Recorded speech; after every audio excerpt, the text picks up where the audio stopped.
Olá! Olha só, quando a gente fala em criatividade, qual é a primeira imagem que vem à cabeça? Quase sempre a de um artista, né? Um pintor, um músico, um poeta. Mas essa é uma visão, assim, bem limitada da coisa. E se a criatividade for, na verdade, uma linguagem universal que todo mundo fala, só que em dialetos diferentes? A ideia principal que a gente vai explorar hoje é que a maioria das pessoas não é fluente em todos esses dialetos, mas sim em uns 2 ou 3. Vamos descobrir quais são eles. Pois é, essa citação resume tudo de um jeito perfeito. Criatividade não é um dom único para poucos escolhidos. Ela é um espectro com muitas facetas diferentes. Algumas pessoas criam com emoções, outras com lógica, outras com o corpo. Entender essas linguagens é um jeito de entender melhor a si e aos outros também. Então, vamos mergulhar em cada uma delas. Vamos começar pela mais famosa de todas, né? Aquela que a maioria das pessoas já associa direto com a palavra criatividade. Essa é a criatividade artística, a capacidade de expressar mundos internos através da arte. Ela é super intuitiva, emocional, cheia de símbolos. Pense na música, na pintura, na literatura. O valor dela não está na utilidade prática, mas no significado profundo, como compor uma canção para dizer algo que as palavras normais simplesmente não conseguem expressar. É aquela criatividade que toca a gente, muitas vezes sem que a gente nem saiba explicar direito o porquê. Ok, agora vamos fazer uma transição. A gente sai um pouco do coração para ir direto para a mente. Deixamos as artes de lado para entrar no mundo do pensamento e da lógica. E aqui a gente encontra a criatividade intelectual. Ela mora na ciência, na filosofia, na matemática. Ela é analítica, ela é racional e busca construir ideias novas a partir do que já se conhece. O que define essa criatividade é a capacidade de criar teorias ou modelos mentais que ajudam a gente a entender o mundo de um jeito novo e mais claro. Bom, depois da teoria, vamos para uma criatividade bem pé no chão, sabe? Totalmente focada em fazer as coisas acontecerem no mundo real. Essa é a criatividade prática, a inteligência em ação. Ela aparece no planejamento, na logística, na gestão. É totalmente focada em soluções eficientes, no como fazer dar certo. É quase como a nossa famosa gambiarra brasileira, só que, claro, elevada ao nível de genialidade. Um exemplo perfeito é quando alguém encontra um jeito mais simples e mais barato de executar um processo que era super complexo. Agora, a gente passa da criatividade que otimiza as coisas para aquela que revoluciona tudo. É a dimensão que quebra os moldes e muda as regras do jogo. A criatividade inovadora, ela é visionária e muito corajosa. É ela que desafia aquele famoso "mas sempre foi feito assim". É a força que move as startups, as grandes viradas de tecnologia. No começo, ela pode até causar estranheza, resistência, mas o poder dela está em criar algo como modelo de negócio totalmente novo que simplesmente transforma o mercado inteiro.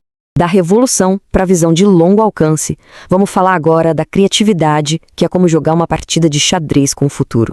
Essa é a criatividade estratégica. Ela consegue enxergar o cenário completo, antecipar o que pode acontecer e combinar lógica com intuição para tomar as melhores decisões. É a criatividade da liderança, da política, do marketing. Um exemplo brilhante de como ela funciona é reposicionar uma marca para um público completamente novo. A partir daqui, as dimensões começam a ficar mais internas, mais centradas na experiência humana, sabe? E a gente começa com a criatividade que nasce e lida diretamente com os nossos sentimentos. A criatividade emocional é essa habilidade de navegar pelo nosso mundo interior de um jeito construtivo. Ela é empática, é consciente. É a capacidade de transformar uma dor em crescimento, ou de pegar uma experiência bem difícil e transformar numa mensagem que pode ajudar outras pessoas. E se essa criatividade interna se expandisse para as relações com os outros? Se a gente saísse do eu e fosse pro nós? É aí que a gente explora uma força coletiva. Essa é a criatividade social. Ela é colaborativa, inclusiva e totalmente focada no bem comum. Ela aparece na mediação de conflitos, na construção de comunidades, nos movimentos sociais. A matéria-prima dela são as relações humanas e o objetivo é criar iniciativas que unem as pessoas em torno de uma causa maior. E indo ainda mais fundo, a gente encontra a dimensão que nos conecta com o significado, com o nosso propósito e com a transcendência. A criatividade espiritual é a busca por conexão com algo maior, seja o universo, a natureza ou a própria consciência. Ela é intuitiva, simbólica e aparece em filosofias de vida, em práticas de meditação. Um exemplo simples e muito poderoso é a criação de um ritual pessoal para marcar o início de um novo ciclo na vida. Certo. Agora, saindo um pouco da mente e do espírito, vamos para uma criatividade que se manifesta de uma forma totalmente física. Essa é a criatividade corporal. Ela é sinestésica, instintiva e vive inteiramente no agora. É a linguagem da dança, dos esportes, das artes marciais. É uma forma de inteligência e de comunicação que não precisa de palavras. É como quando um dançarino improvisa movimentos para expressar uma emoção no exato momento em que ela acontece. E chegamos à 10ª e última dimensão, aquela que, olha, talvez seja a mais fundamentalmente humana de todas, a habilidade de criar sentido através de histórias.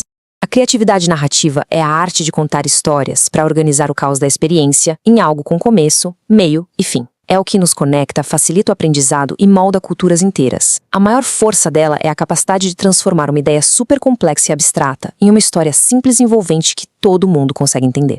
E aqui a gente chega num ponto que é fundamental e que é, na verdade, bem libertador. Ninguém precisa dominar todas essas linguagens. Essa pressão para ser criativo em todas as áreas é um mito, e um que só gera frustração. A grande verdade é que a maioria das pessoas tem ali de 2 a 3 tipos de criatividade que são dominantes. Essas são as suas linguagens naturais, onde as ideias fluem com mais facilidade. E reconhecer isso não é uma limitação, muito pelo contrário, é o primeiro passo para usar a própria criatividade com muito mais poder e confiança. E tudo isso leva a gente para uma reflexão final, né? Depois de passar por todas essas dimensões, de quais delas cada um se sente mais perto? Identificar as próprias linguagens criativas dominantes pode ser a chave para abrir uma nova forma de se enxergar e de interagir com o mundo. Fica aqui o convite para essa autoexploração.